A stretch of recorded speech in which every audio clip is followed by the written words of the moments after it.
Welcome, interns.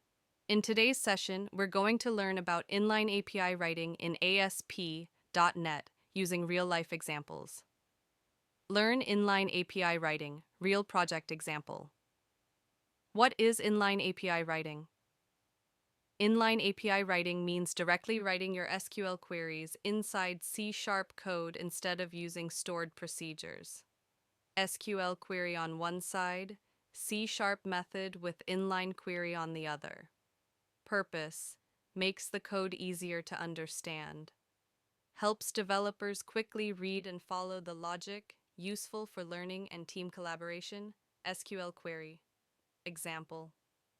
Here's a simple SQL query used in our API. Select weekday. Name from weekdays.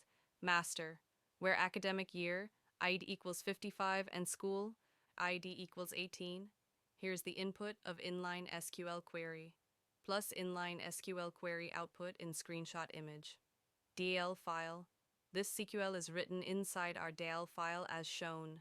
Here is in this DL file define method name and then list name, and after, then write SQL query as shown in below, and after that, defined output parameter of SQL query, then return statement controller file. The controller receives requests and passes them to the repository. Repository file. Our repository layer calls this DAL method and handles exceptions. Interface file. VoiceOver. To maintain structure, this method is defined in the interface. Output of API. And when we hit this API in Postman, we get the following output.